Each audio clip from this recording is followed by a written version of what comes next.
너희 어머니잖아! 너가 업고 가! 21살 며느리가 버려진 시어머니를 업고 외딴 섬으로 숨어든 지 3년. 그 섬의 한양에서 온 가마 세체가 찾아왔습니다. 역병이 돌자 친아들은 어미를 헛간에 가두고 돈꾸러미만 챙겨 달아났지요. 남은 건 어린 며느리 하나. 자물쇠를 부수고 시어머니를 등에 업었습니다. 풀뿌리로 배를 채우고 3년을 버틴 그 며느리. 등에 업힌 그 할머니는 대체 누구였을까요?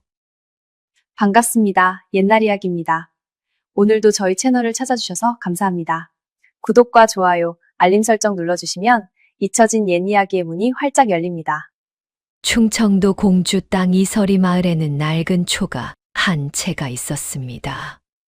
지붕의 짚은 여러 해 이은 것이라 한쪽이 거무스름 내려앉았고 마당 한 귀퉁이의 대추나무는 해마다 덜 여물어 갔지요. 그 집의 주인은 26 김재수. 아비가 일찍 세상을 뜬 뒤로 어미 한 명과 이복 누이 하나, 그리고 2년 전 시집 온 어린 아내 다니와 함께 살고 있었습니다. 다니는 아직 21살이었습니다. 키는 작고 몸은 말랐으며 숱 많은 검은 머리를 쪽 지어 은비녀 하나로 찔러매고 있었지요. 그 은비녀는 친정어머니가 다니의 손에 쥐어주며 이거 하나는 내 것이니라 했던 유일한 유품이었습니다. 시집 올 때 가져온 저고리는 삼배로 지은 한 벌뿐이었고 치마도 무명 회색 한 벌이 전부였지요. 다니는 말수가 적었습니다. 시집 온 첫날 마을 사람들이 새댁은 말이 그리도 없나 하고 묻자 다니는 그저 고개를 숙이며 웃을 뿐이었습니다. 그 집에는 시어머니 홍씨가 계셨습니다. 올해로 62, 등이 조금 굽어 있었고 머리는 벌써 온통 흰빛이었지요. 얼굴에는 주름이 깊었으나 자세히 들여다보면 젊은 시절엔 제법 단정했을 이목구비가 남아 있었습니다. 왼쪽 눈가에 아주 흐릿한 사마귀 하나. 홍 씨는 몇 해 전부터 정신이 조금씩 흐려지기 시작했습니다. 아들 김재수의 이름을 잊고 저자의 간 이유를 잊고 끝내는 밥을 먹은 것도 잊었지요. 얘야, 내 이름이 뭐라고 했지? 다니가 아침상을 차리고 있으면 홍 씨는 부엌 문턱에 쪼그려 앉아 그렇게 물었습니다. 어머님, 다니예요. 다니. 며느리요. 다니라, 다니. 홍 씨는 그 이름을 혀끝에서 2번 굴리다가 이내 또 다른 얼굴로 다니를 올려다보았습니다. 그람은 우리 아가는 어디 갔노? 그 아가 내 품에 안겨 젖먹고 자던 아가 말이다. 다니는 그럴 때마다 숟가락을 잠시 멈추고 시어머니 쪽으로 몸을 돌렸지요. 어머님, 아가는 자요. 저기 안방에서요. 조반 드시고 가보시어요.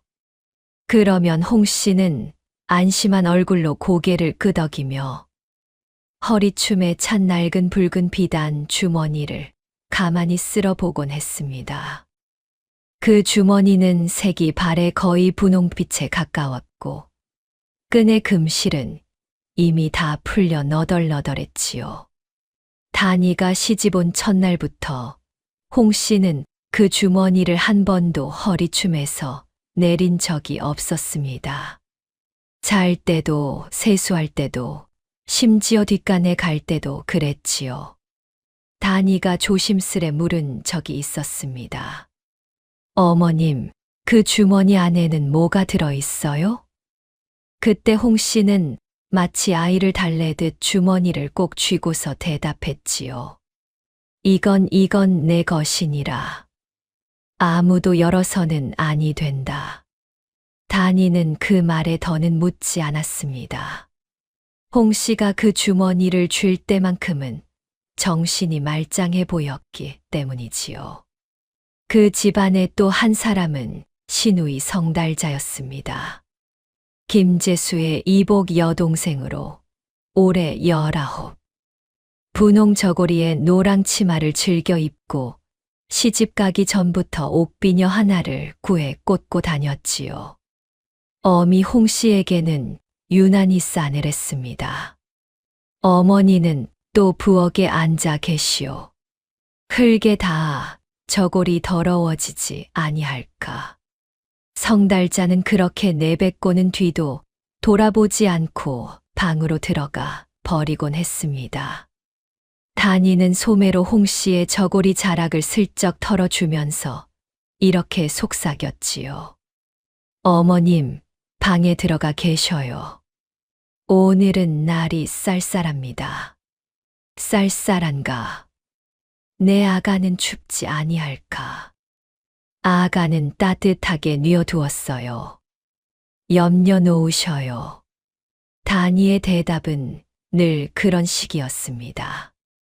거짓을 보태지도 않고 힘주어 고치려 하지도 않고 그저 시어머니의 헝클어진 세상에 제 손을 가만히 맞춰주는 식이었지요. 남편 김재수는 아내의 그런 모습을 마땅찮아 했습니다. 장에 다녀와 저녁상을 받을 때 단이가 시어머니에게 한 숟가락씩 떠먹이고 있는 걸 보면 그는 혀를 끌끌 찼지요. 그만 거두쇼. 밥상에서 그게 무슨 꼴이요.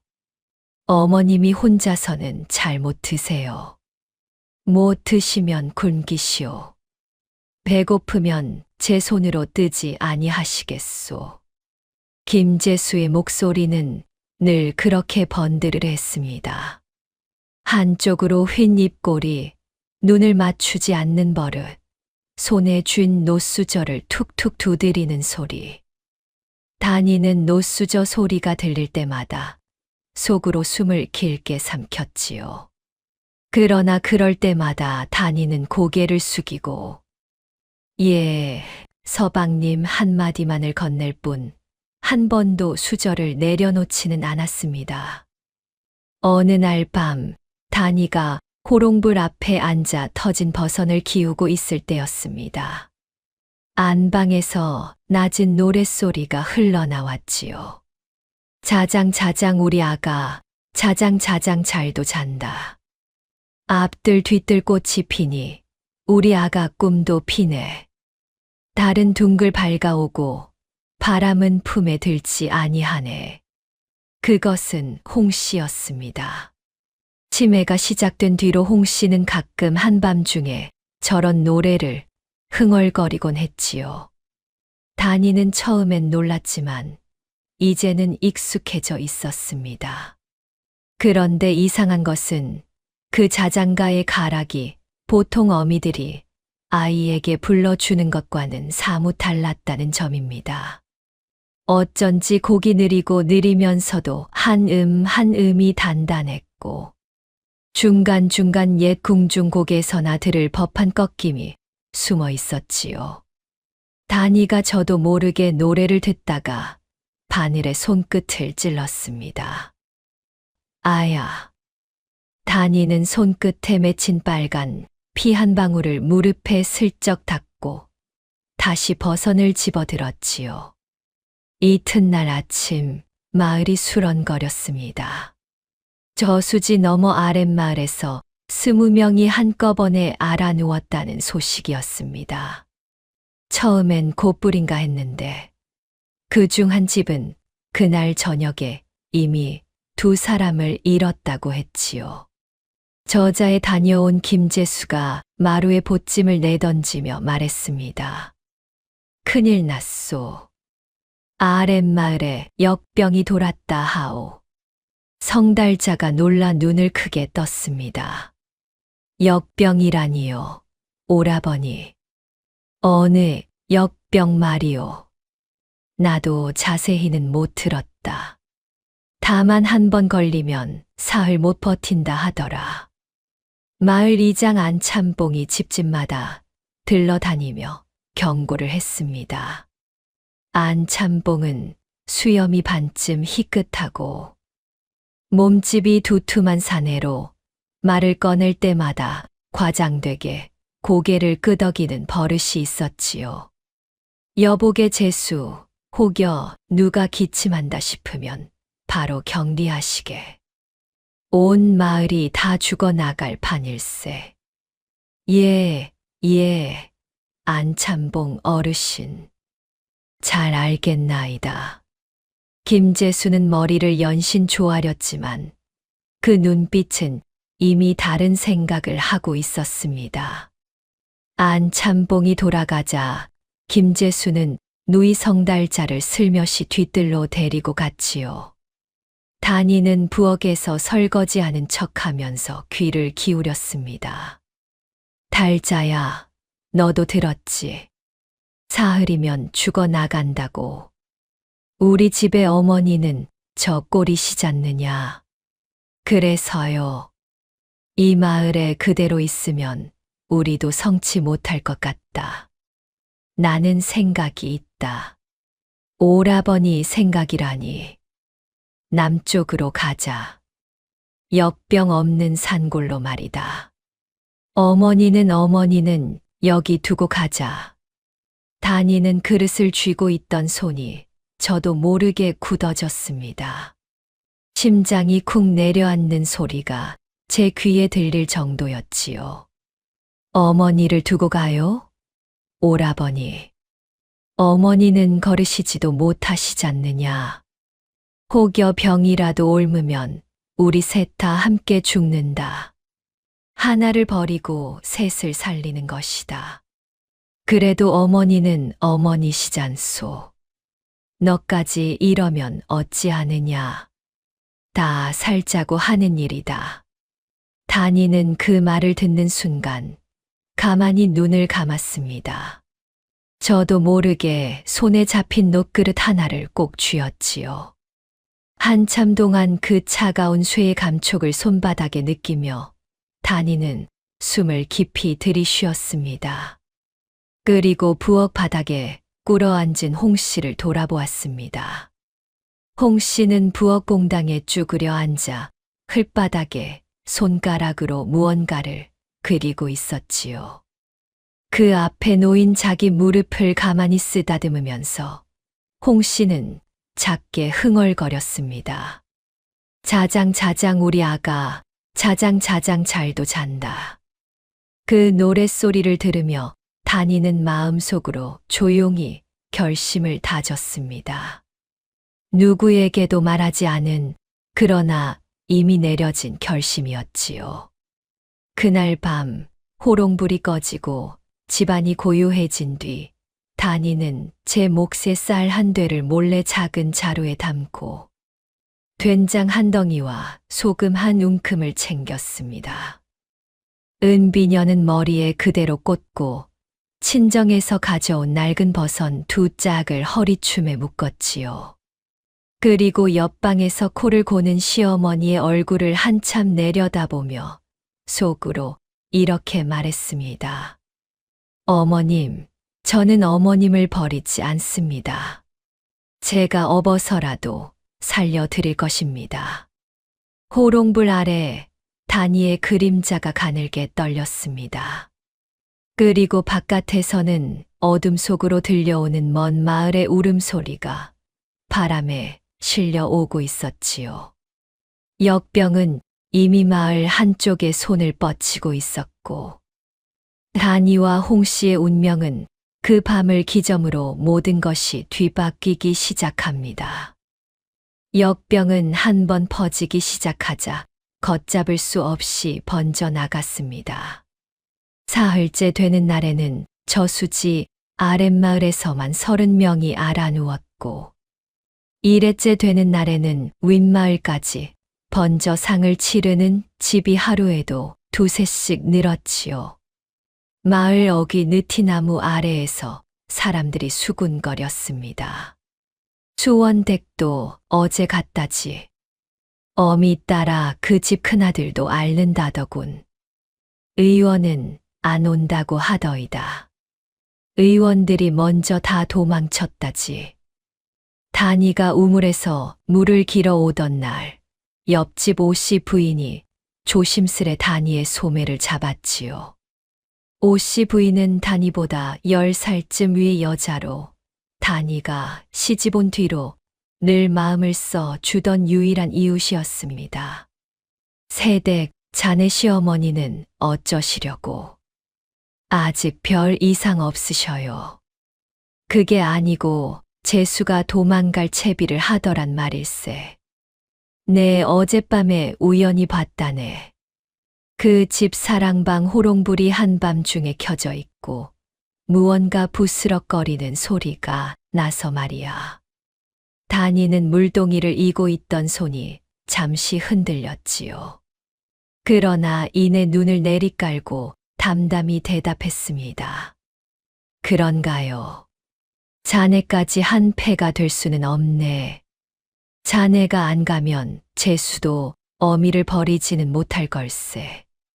오씨 부인의 말을 듣는 동안 단이의 마음은 이미 차분해지고 있었습니다. 단이가 가장 두려웠던 것은 남편이 어머니를 버리는 일이 아니었지요. 그것은 이미 단이가 짐작한 일이었습니다. 단이가 정말 두려웠던 것은 그 일이 너무 빨리, 너무 조용히 벌어지는 일이었습니다. 고맙습니다, 형님. 염려 마셔요.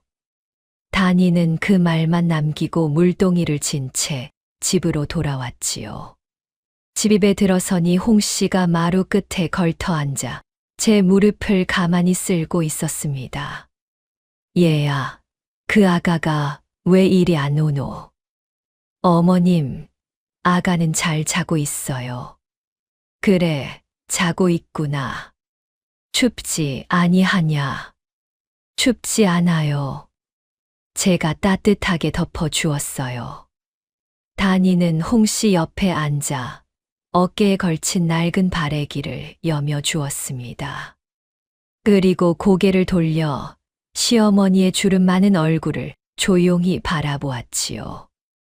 이 노인이 이 초가에서 지금 깊은 위기에 놓였다는 것을 정작 당사자인 홍씨는 알지 못했습니다. 그 사실이 단이의 가슴 한 구석을 묵직하게 눌렀지요.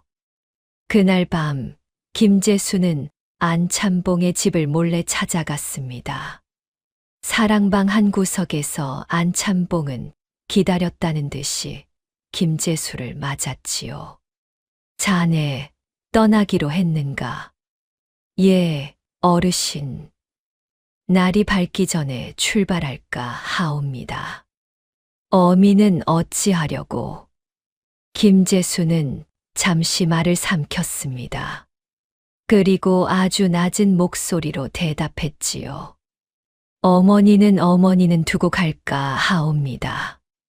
이미 정신이 온전치 못하시고 산곡에 넘기도 어려우시니 말이옵니다. 험. 안참봉은 헛기침을 두어 번 하며 턱수염을 쓸어내렸습니다. 그러나 그의 눈은 이미 김재수가 내민 보따리에 닿아 있었지요.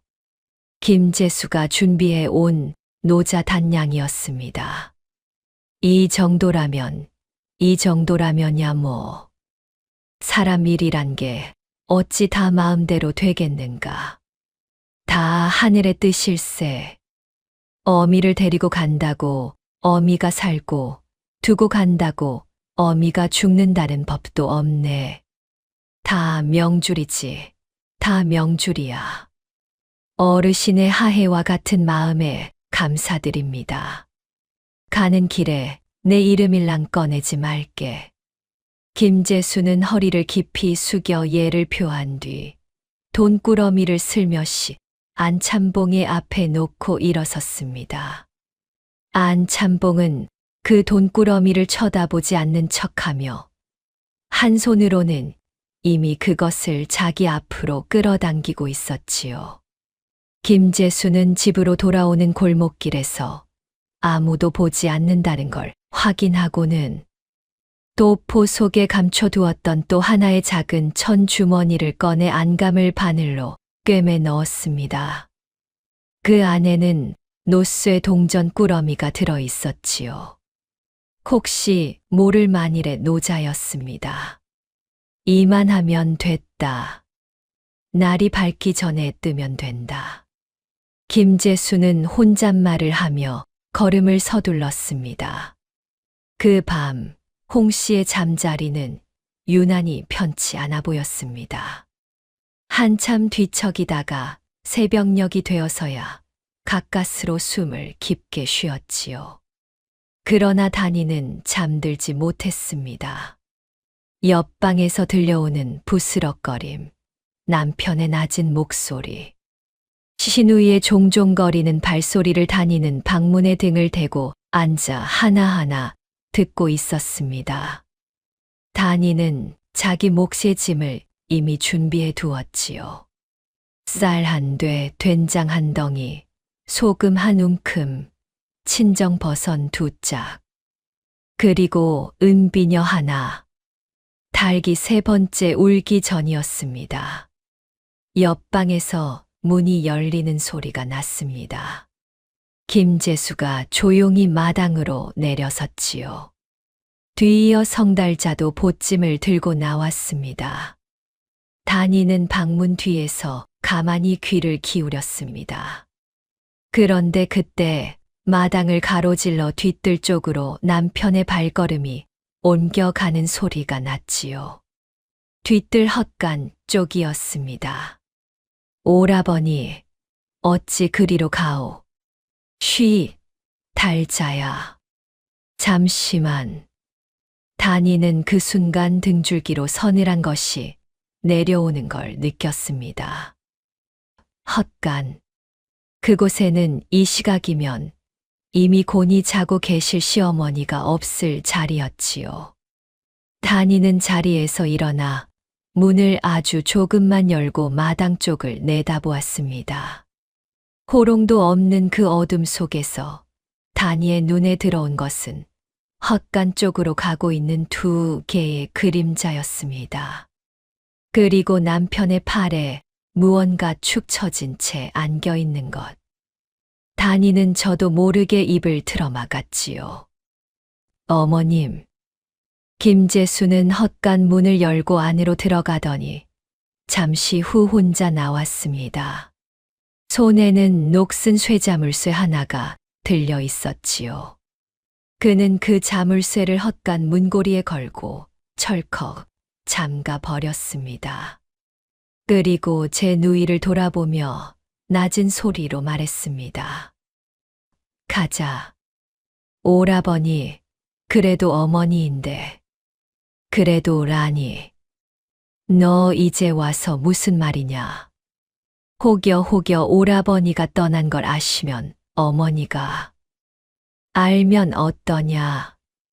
저대로 누워 계시면 곱게 눈이나 감으시겠지. 여기서 덜 고생하시는 게 외려 효도다. 그때였습니다. 방문이 스르륵 열리는 소리가 났지요. 단이가 치마 자락을 끌고 마당으로 내려섰습니다.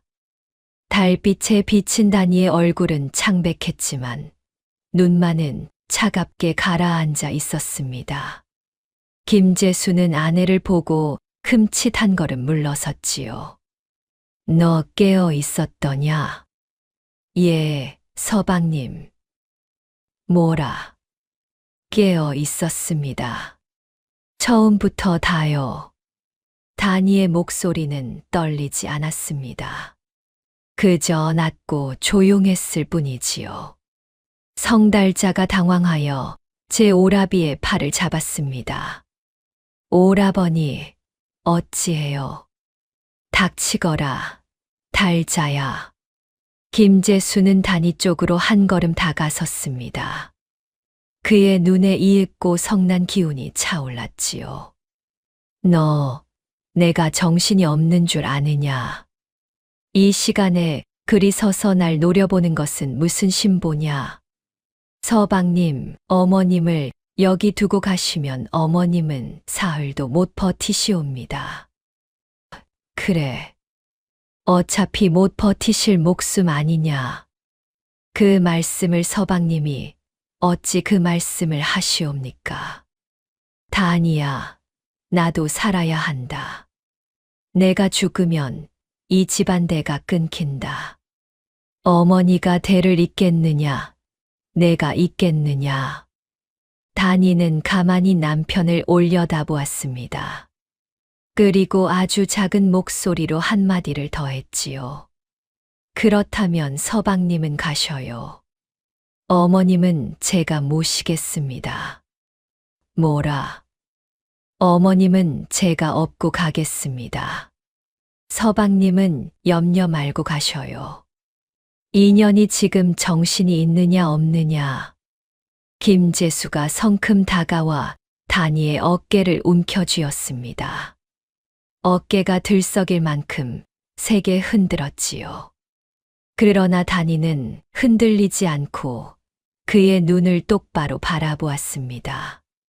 내가 그 몸으로 어미를 업는다는 말이 되는 소리냐? 아니면 나를 나무라는 것이냐? 나무라는 것이 아니옵니다. 그저 제가 모시고 가겠다는 것뿐이옵니다.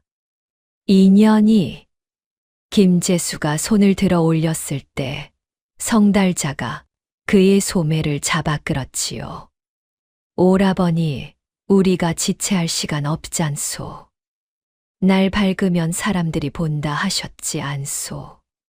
김재수는 이를 악물고 다니를 쏘아보았습니다.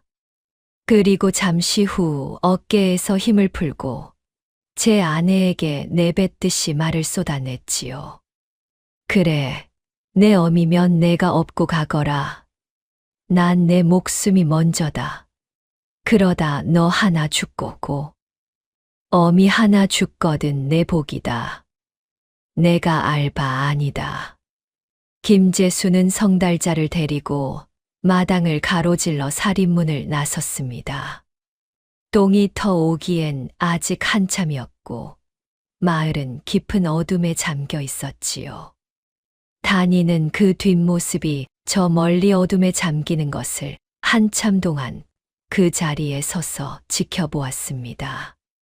그리고 남편의 그림자가 완전히 사라진 뒤에야 헛간 쪽으로 몸을 돌렸지요. 어머님. 다니는 헛간 문에 걸린 녹슨 자물쇠를 양손으로 잡아 흔들어 보았습니다. 쇠가 단단했지요. 다니는 마당 구석에 놓인 낫을 집어들었습니다. 낫자루를 자물쇠 고리에 끼우고 있는 힘껏 아래로 당겼습니다. 한 번, 두 번, 세 번. 땀이 등줄기를 타고 흘렀지요. 네 번째 고리가 부러지며 자물쇠가 땅에 떨어졌습니다. 다니는 그 자물쇠를 치마폭으로 한 번 쓸어 넣고 헛간 문을 열었습니다.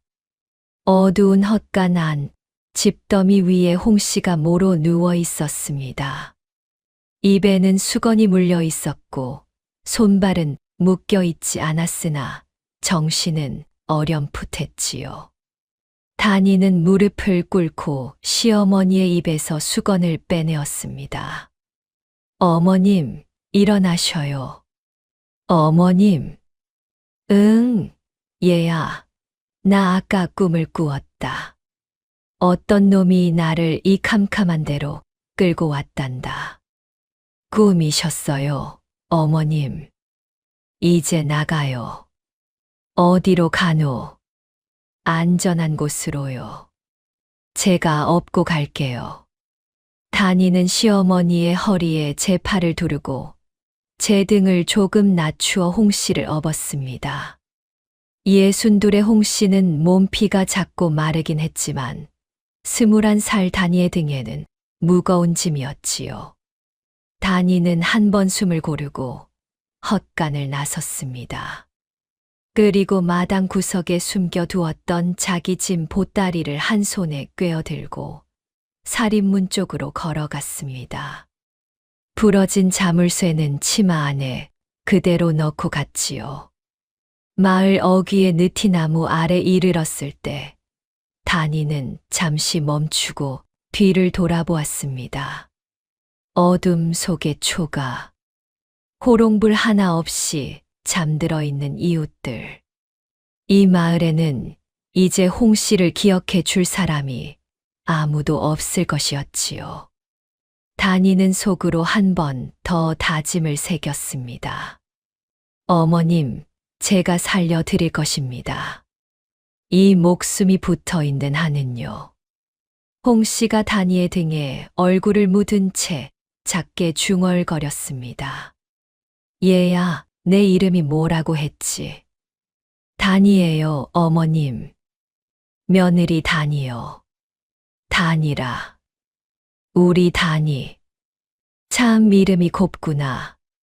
홍 씨의 그 말에 다니는 저도 모르게 눈물이 한 줄 흘렀습니다. 다니는 소매로 얼른 눈가를 문지르고 첫걸음을 남쪽으로 내디뎠지요. 뱃사공조차 꺼린다는 남해의 외딴 섬. 그곳이 다니가 마음속으로 정한 단 하나의 목적지였습니다. 다니가 시어머니를 업고 마을을 빠져나온 것은 그날 새벽 인시 무렵이었습니다. 처음 한참 동안 다니는 뒤를 돌아보지 않았지요. 그 대신 등에 엎인 시어머니의 숨소리에 귀를 기울였습니다. 가늘고 고르지 않은 숨이었지요. 홍 씨는 낯선 흔들림이 싫은지 몇 번이나 몸을 움찔거렸습니다. 얘야, 어데 가노? 나는 집에 가고 싶구나. 어머님, 잠시만 참으셔요.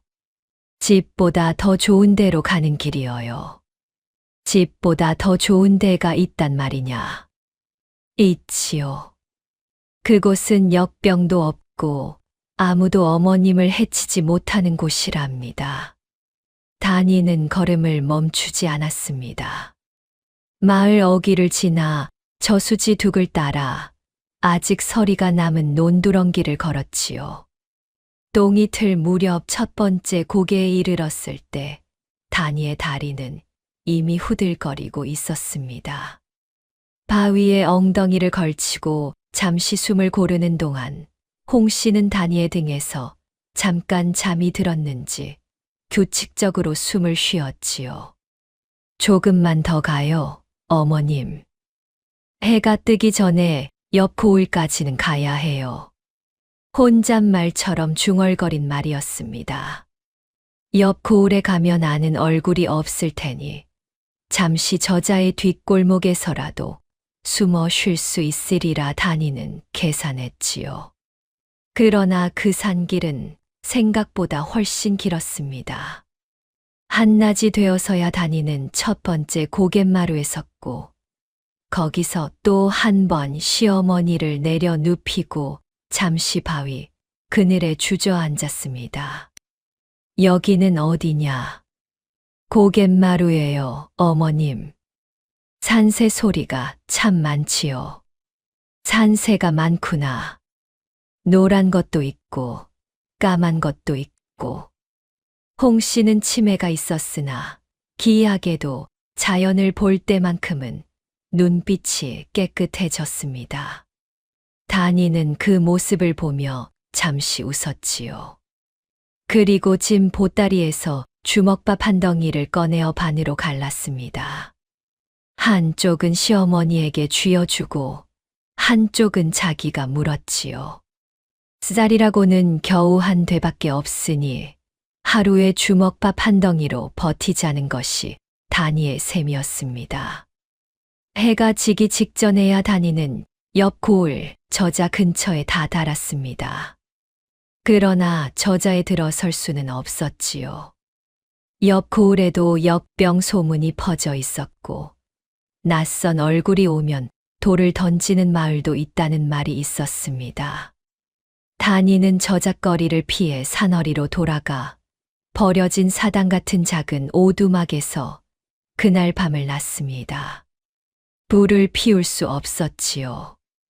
연기가 오르면 누가 보고 달려올지 몰랐기 때문입니다.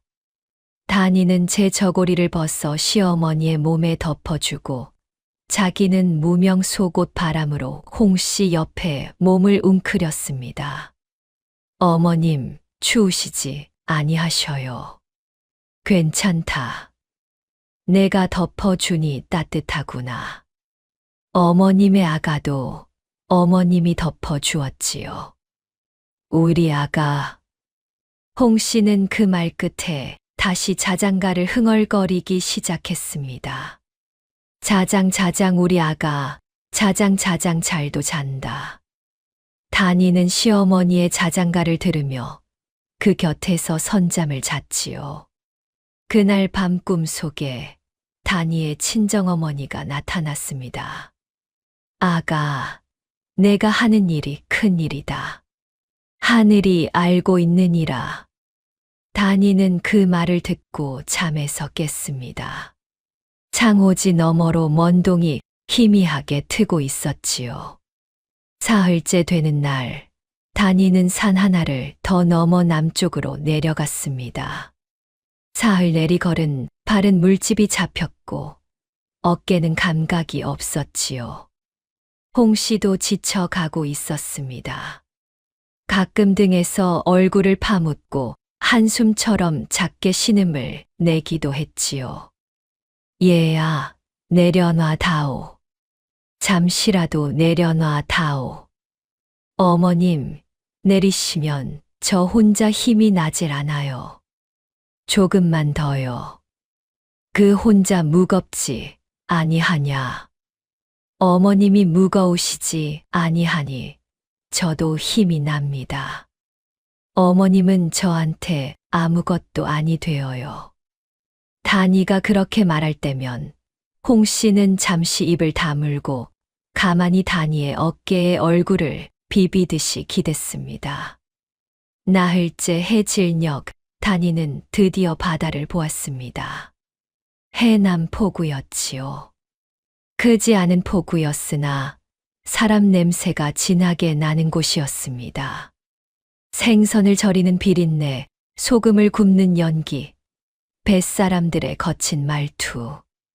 다니는 포구 어귀 쪽 낮은 돌담 뒤에 시어머니를 잠시 앉혀두고 혼자 포구 안으로 조심스레 들어갔습니다. 저기 어르신, 말씀 좀 여쭤도 될런지요. 다니는 그물을 정리하고 있는 한 노인에게 다가가 고개를 숙였습니다. 노인은 다니의 차림새를 위아래로 훑어본 뒤 혀를 찼지요. 뭐 하려고 여기까지 왔나? 남해에 달목도라는 섬이 있다 들었는데요. 달목도라. 있기는 있지. 있는데 거긴 왜 가? 잠시 몸을 피할 곳이 있어야 해서요. 몸 피할 때야 지천에 있는데 왜 하필 그 돌섬이냐? 그 섬은 사람도 거의 안 살고 뱃사공도 가기 싫어하는 데다. 물길이 까다롭거든. 그래도 저는 거기 아니면 안 되는 일이 있어서요. 노인은 다니의 얼굴을 한참 들여다보더니 담뱃대를 입에서 떼며 말했습니다. 혼자냐? 아니요. 시어머니를 모시고 왔습니다. 시어머니? 다니는 돌담 쪽으로 몸을 돌려 홍 씨를 가리켰습니다. 저녁 햇빛에 비친 홍 씨는 작고 굽었고 조금은 넋이 나간 듯 보였지요.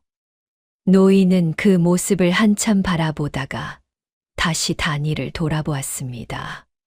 시어머니도 이 섬에 가신다고? 예.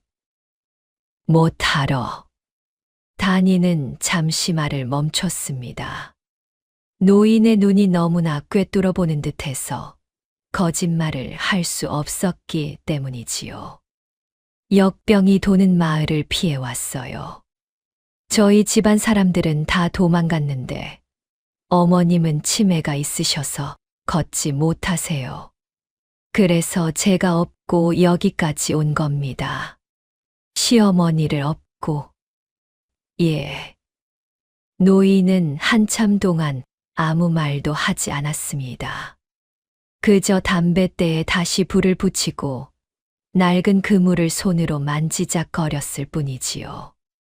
그리고 한참 뒤에야 천천히 입을 열었습니다. 사공 중에서 그 섬까지 가줄 리는 별로 없다. 삭슬 많이 준다 해도 잘 안 간다. 삭슬 드릴 것은 많지 않습니다. 그런데 내가 한번 수소문은 해주마. 고맙습니다. 어르신. 고맙다는 말은 아직 이르다.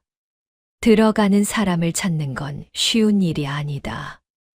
노인은 그렇게 말하고 자리에서 일어섰지요. 다니는 돌담으로 돌아가 홍씨 옆에 앉아 기다렸습니다. 해가 완전히 떨어지고 포구 뒤편 언덕 위에 초승달이 떠오를 무렵이었습니다. 노인이 다른 한 사내를 데리고 돌담 쪽으로 왔지요. 사내는 햇볕에 그을려 구릿빛 얼굴을 하고 있었고 허연 수염이 가슴 앞까지 드리워 있었으며 한쪽 다리를 절고 있었습니다. 여기 이 영감이 마침 달목도 쪽에 볼일이 있다고 하네. 자네 사정을 들어보고는 그냥 태워주겠다고 하더군. 영감님. 영감이라 부를 것까지야. 갯마 영감이라고들 부른다. 섬에 나 혼자 살지. 갯마 영감은 그렇게 말하며 다니의 얼굴을 한번 쓱 훑었습니다. 그 눈빛은 무뚝뚝했지만 이상하게도 다니의 어깨를 움찔하게 하는 서늘함은 없었지요. 삭슨 안 받는다.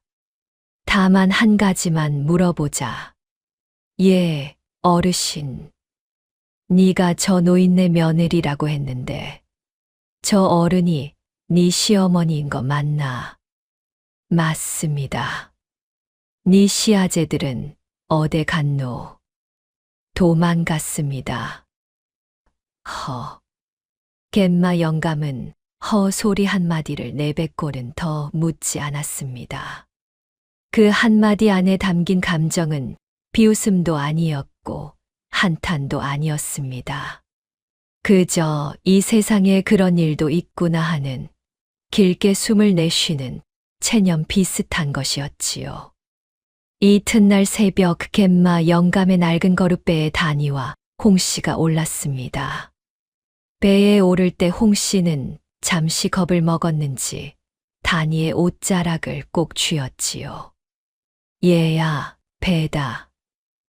배야. 예, 어머님.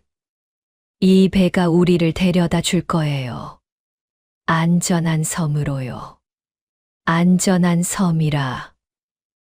예. 그곳엔 도깨비 없고 악한 사람도 없고 어머님을 괴롭힐 사람이 한 사람도 없어요. 홍 씨는 잠시 생각하는 듯 하다가 고개를 끄덕였습니다. 다니는 시어머니를 배의 가운데에 앉히고 자기는 뱃전에 앉아 바다를 바라보았지요. 하늘은 파랬고 구름은 희었으며 파도는 생각보다 잔잔했습니다. 배는 6시진을 저어 간 끝에 작은 섬 하나에 닿았지요. 달목도였습니다. 여기가 달목도다. 갯마 영감이 나룻줄을 바위에 걸면서 말했습니다. 다니는 배에서 내리며 잠시 발을 멈추고 섬을 둘러보았습니다. 작은 모래사장 하나, 뒤편의 소나무 숲, 절벽 끝에 외롭게 선 바위, 그리고 저 위쪽 언덕에 집지붕을 얹은 흙벽 움막 한 채가 보였지요. 저게 내 움막이다. 당분간은 저기서 지내라. 뒤편 헛간 비어 있다. 어르신. 인사치레 그만하고 어른부터 모셔라. 며칠 지나면 내가 너를 섬 안내할 테니. 다니는 은비녀를 가슴에서 뽑아 갯마 영감 앞에 내밀었지요. 이거라도 드려야. 그거 다시 집어넣어라. 갯마 영감은 다니의 손을 마치 벌레 쫓듯이 툭 치웠습니다. 다니는 은비녀를 얼른 도로 꽂았지요. 그리고 시어머니를 업고 영감을 따라 움막 쪽으로 걸어 올라갔습니다. 그 뒤에서 갯마 영감이 혼잣말처럼 중얼거렸지요. 참, 저 며느리 보소. 참, 저런 며느리도 있네. 그 말을 바람이 데려가 달목도의 소나무 숲으로 흩어 놓았습니다. 다니는 그 말을 들었는지 듣지 못했는지 그저 묵묵히 시어머니의 무게를 업은 채 한 걸음 한 걸음 절벽 위 움막을 향해 올라갔지요. 그리고 그 섬에서 다니와 시어머니의 긴 3년이 시작되고 있었습니다. 달목도의 하늘은 이상하리만치 넓었습니다. 무태서 보던 하늘과는 모양이 달랐지요. 사방이 바다에 둘려 있으니 시선을 막는 산이 없어서 해가 뜨고 지는 모습이 고스란히 보였습니다. 다니가 섬에 닿고 닷새째 되던 날, 갯마 영감의 헛간 한 칸을 정리해 시어머니를 뉘어놓고 다니는 처음으로 바다에 내려가 보았지요. 여기 바위 아래 굴을 봐라. 조수가 빠지면 그 안에 다슬기가 붙어 있다. 갯마 영감은 지팡이로 바위 틈을 가리키며 설명했습니다. 그리고 저쪽 모래밭은 조개가 난다. 아침 일찍 가야 한다. 해가 오르면 숨어버린다. 알겠습니다. 낚시는 내가 쓰던 거 헛간에 있다. 갖다 써라. 값을 치러 드려야. 이 처자가 귓구멍이 막혔나. 은비녀 도로 꽂으라니까. 갯마 영감은 그 말을 하고는 획 돌아서서 제 움막 쪽으로 가버렸지요. 다니는 영감의 뒷모습을 보며 속으로 웃었습니다. 시집 온 뒤로 이렇게 누군가가 자신에게 투박하게 건네는 친절을 받아본 적이 없었지요. 섬 생활의 첫 과제는 먹을 것이었습니다. 쌀 한 되는 이미 산길에서 바닥이 났고 섬에 도착한 다음에는 바다에서 나는 것으로 끼니를 때워야 했지요. 다니는 매일 새벽 조수가 빠지면 조개 망태를 들고 모래밭으로 내려갔습니다. 처음엔 조개가 어디에 있는지도 잘 몰랐지요. 처자, 그 앞에 꾸무럭꾸무럭 작은 구멍 보이지? 그 밑에 조개 있다. 손가락으로 파봐라. 갯마 영감이 멀찍이 앉아 담배를 피우며 훈수를 두었습니다. 이렇게요? 그래. 손이 야무지구만. 한 움큼 파거든. 다니의 저고리 소매는 매일 젖었고 손톱 밑은 모래가 끼어 까맸습니다. 그러나 다니는 하루도 거르지 않고 조개를 캐러 내려갔지요. 잡은 조개는 돌 위에 올려 해감하고 저녁 된장국에 풀었습니다. 된장 한 덩이가 얼마나 소중했는지 모릅니다. 다니는 국물을 많이 잡아 끓이고는 그중 가장 진한 국물을 사발에 담아 시어머니 앞에 놓아드렸지요. 어머님, 드셔요. 오늘 아침에 제가 캐온 조개로 끓였어요.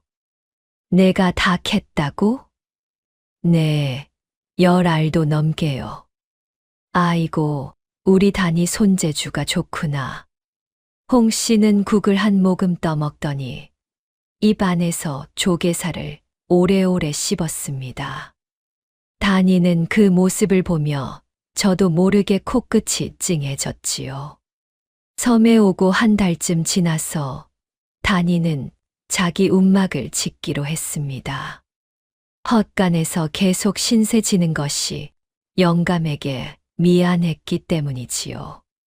갯마 영감은 단이가 움막 자리를 살피고 있는 것을 보고는 혀를 찼습니다. 거기 말고 저기다. 저 언덕 쪽. 바람이 덜 들이친다. 저기는 너무 높지 않아요. 높아야 해. 밀물대 물에 잠길 자리에 짓는 멍청이가 어딨나. 저리로 옮겨라. 예, 어르신. 단이는 영감이 가리킨 자리에 돌을 쌓기 시작했습니다. 처음 며칠은 돌을 나르다가 팔이 올라가지 않을 지경이었지만 열흘쯤 지나자 벽체에 뼈대가 서기 시작했지요. 갯마 영감은 멀찍이서 지켜보다가 가끔 말없이 자기 도구를 가져와 단이 옆에 두고 갔습니다. 망치, 톱, 끈, 꾸러미, 못. 단이는 그 도구들을 쓰고 나면 꼭 해가 지기 전에 원래 자리에 돌려다 놓았지요. 벽이 어느 정도 오른 날 저녁, 갯마 영감은 자기 움막 문 앞에 단이를 불러 앉혔습니다. 처자야, 너 한 가지 잘못 배운 게 있다. 예, 어떤 망치질을 내가 팔 힘으로 하더라. 손목으로 해라. 팔로 치면 하루에 지쳐 일 못한다. 손목 스냅으로 치면 하루 종일 해도 된다. 아, 네. 내가 시범 보여준다. 갯마 영감은 단이 앞에서 짧게 3번 망치를 휘둘러 보였습니다. 정말로 팔은 거의 움직이지 않았는데 손목만으로 못이 깊게 박히고 있었지요. 단이는 그 모습을 눈에 담고 다음 날부터 그대로 따라했습니다. 영감이 말한 대로 정말 덜 지쳤지요. 섬에 온 지 반년쯤 되자 단이의 움막은 지붕까지 올라갔습니다. 작지만 비바람을 막을 수 있는 공간이었지요. 단이는 그 움막 안에 갈대 자리를 깔고 구석에 시어머니를 위한 잠자리를 따로 마련해 드렸습니다. 홍 씨는 새 집에 와서도 허리춤에 붉은 비단 주머니를 한 번도 풀지 않았지요. 어느 초가을 저녁이었습니다. 단이가 저녁 찬거리로 작은 물고기 2마리를 손질하고 있을 때 홍 씨가 움막 박바위 위에 앉아 바다를 바라보고 있었지요. 그때 홍 씨가 돌연 자장가를 부르기 시작했습니다. 자장 자장 우리 아가 자장 자장 잘도 잔다. 앞들 뒤뜰 꽃이 피니 우리 아가 꿈도 피네. 달은 둥글 밝아오고 바람은 품에 들지 아니하네. 아가 울지 말 거라. 이 어미가 내 곁에 있다. 하늘 아래 높고 귀한 자리. 내 자리는 따로 있으니 이 어미 품이 고단한 밤도 내 꿈은 늘 밝을지어다. 단이는 손에 든 물고기를 잠시 내려놓고 귀를 기울였습니다. 자장가 중간에 있는 구절이 오늘따라 유난히 마음에 걸렸지요. 하늘 아래 높고 귀한 자리, 내 자리는 따로 있으니. 단이는 고개를 갸웃거렸습니다. 어느 어미가 제 아이에게 부르는 자장가에 그런 구절을 넣을까요? 단이가 아는 한 마을 어미들은 그저 잘도 잔다, 우리 아가라든가 꽃도 자고 새도 자고 하는 정도로 끝났습니다. 단이는 그 의문을 마음 한구석에 살며시 접어놓고 다시 생선을 손질했지요. 그날 밤 단이는 등잔불 아래 홍 씨의 잠든 얼굴을 내려다보았습니다.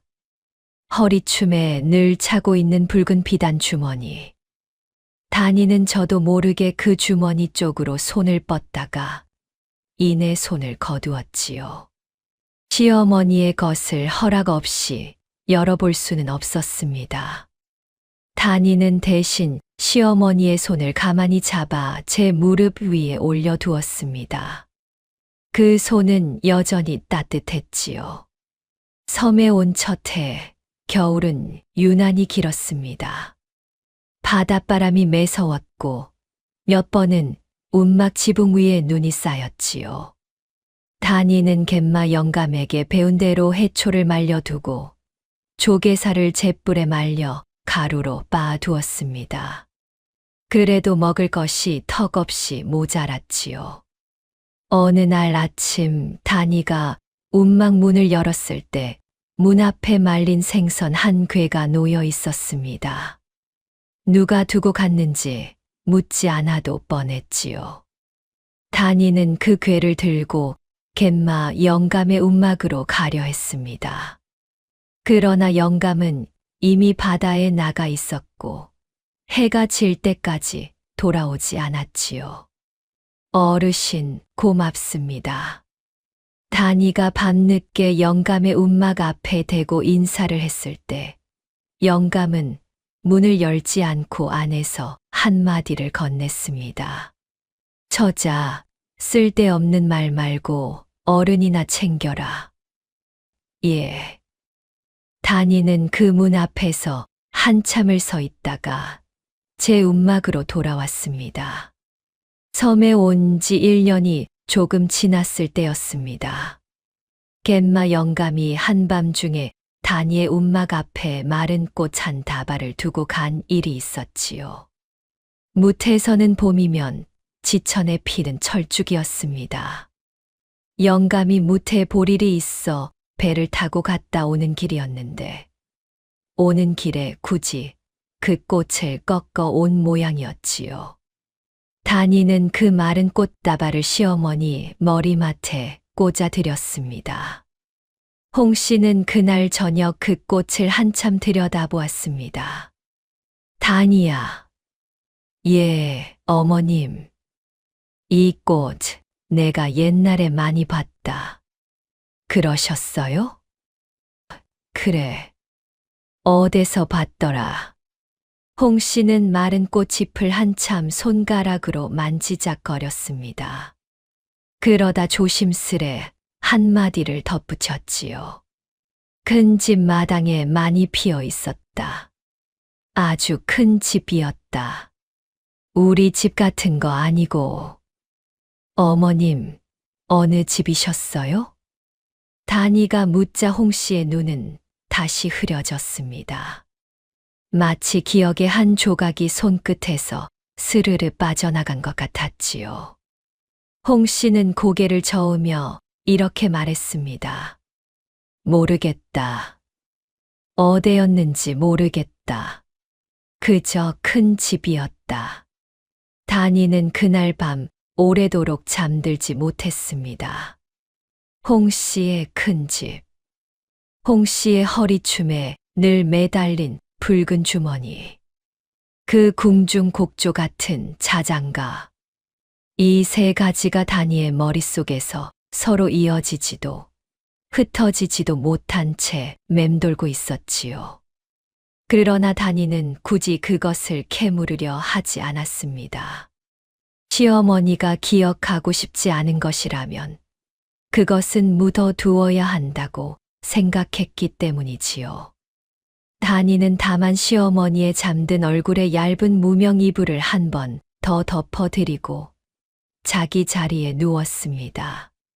섬에 온 지 2해가 지날 무렵 단이의 손등은 나뭇결처럼 거칠어져 있었고 어깨는 단단해졌으며 얼굴은 햇볕에 그을려 있었습니다. 그러나 시집 올 때 가졌던 그 깊고 고요한 눈매만은 그대로였지요.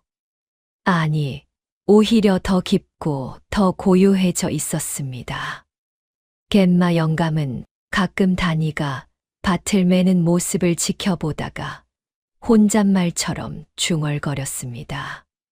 참, 저 며느리 보소. 내가 옛적에 봤던 그의 여자 닮았다. 누가 듣지 않는 그 혼잣말 속에는 갯마 영감이 오랫동안 가슴에 묻고 있던 이야기 한 자락이 숨어 있었지요.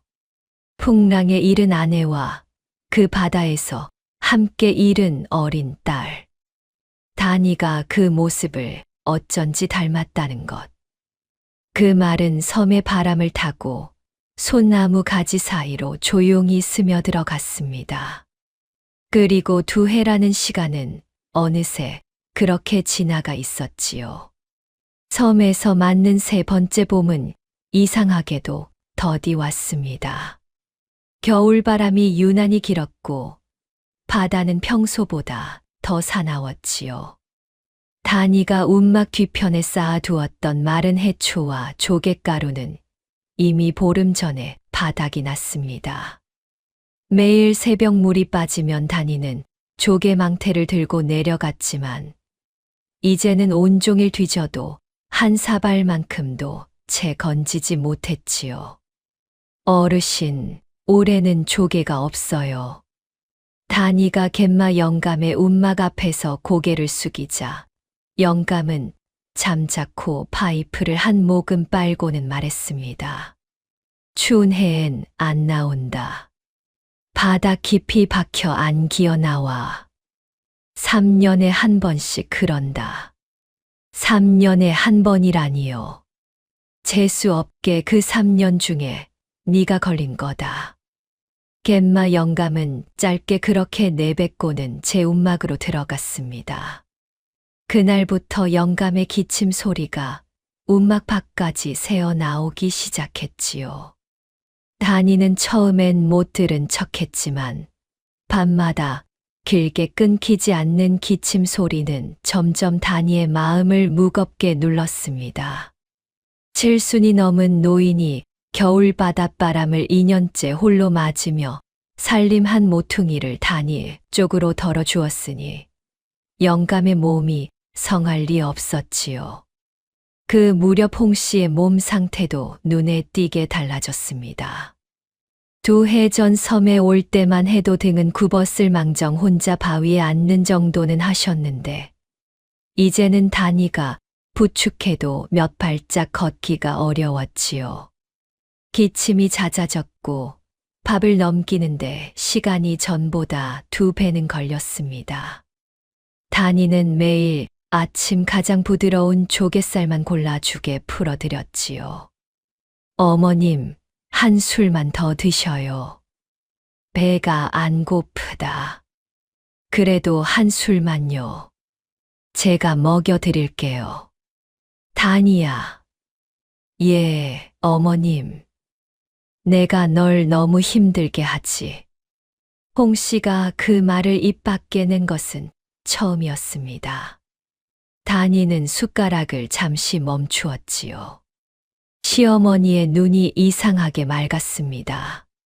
치매에 갇힌 흐린 눈이 아니라 몇 해 전 시집 오던 날 처음 뵈었던 그 또렷한 눈이었지요. 어머님, 무슨 말씀이세요? 힘들지 않아요. 내가 이 늙은이 때문에 꽃다운 나이에. 어머님, 어머님이 안 계시면 저도 없어요. 어머님이 저한텐 이 섬의 전부예요. 다니야, 참 많이 고맙다. 다니는 죽그릇을 내려놓고 시어머니의 앙상해진 손을 양손으로 감싸 쥐었지요.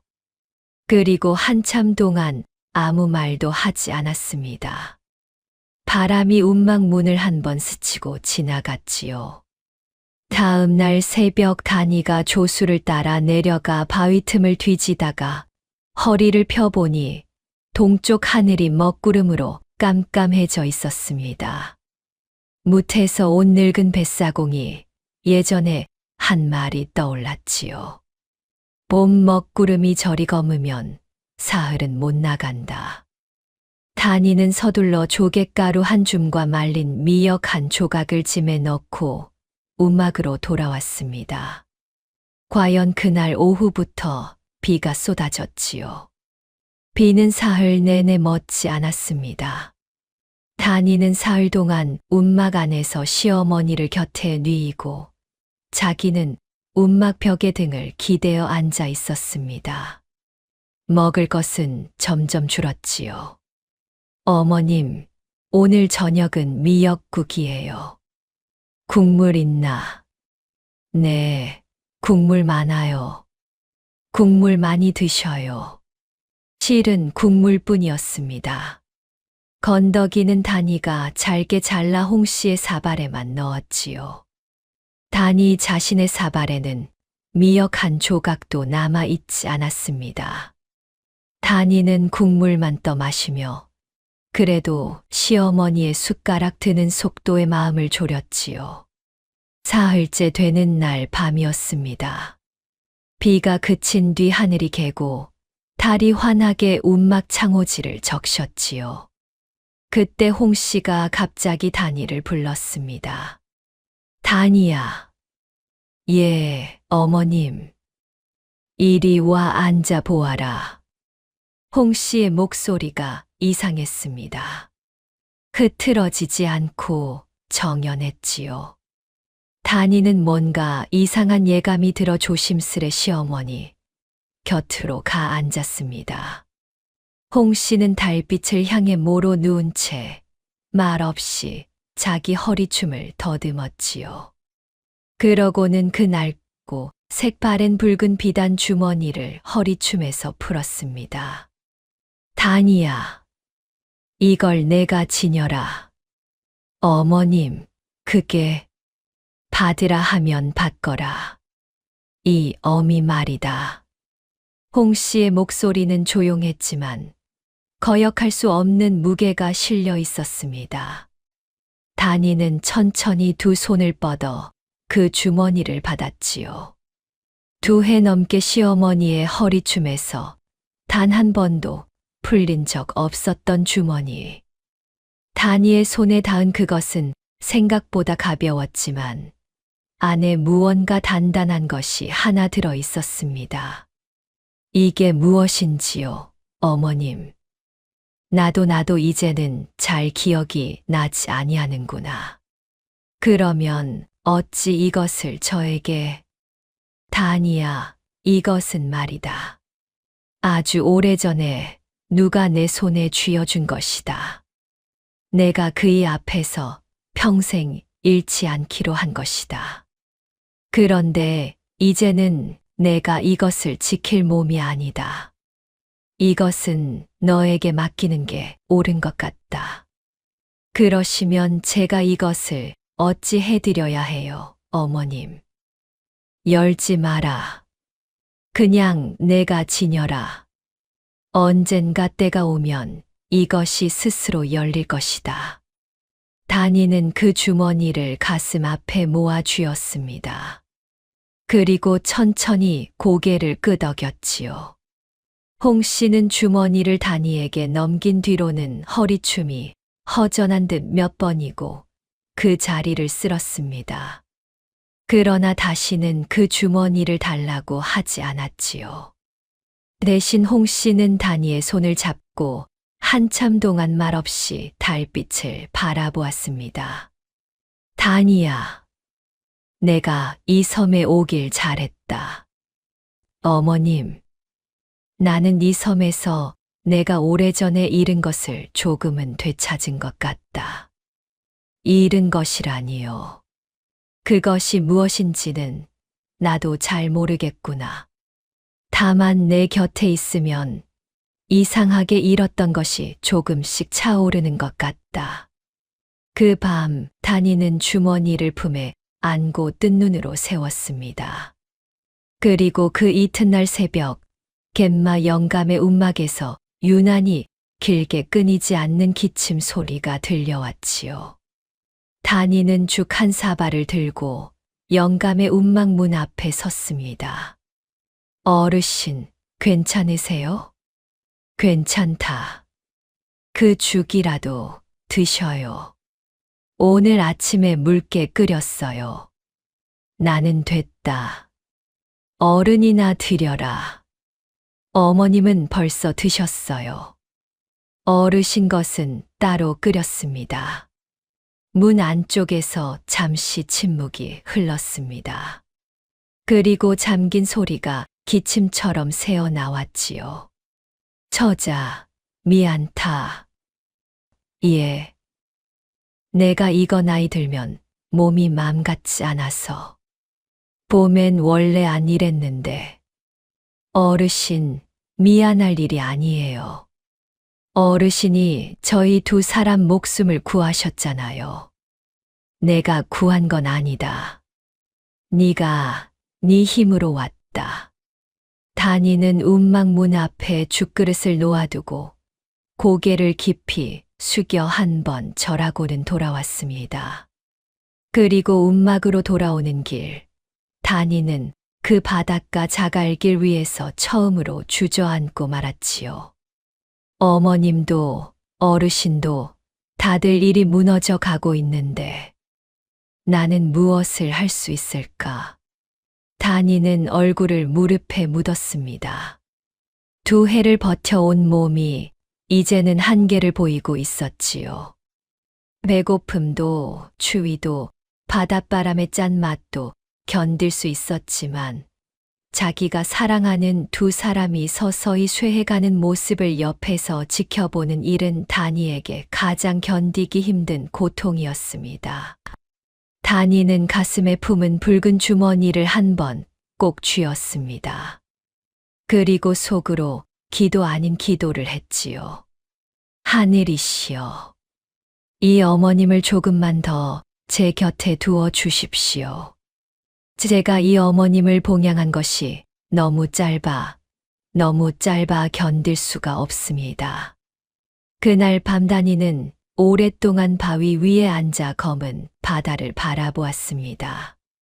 물결이 달빛을 받아 은빛으로 잘게 부서졌고 먼 수평선 쪽에서 갈매기가 울었지요.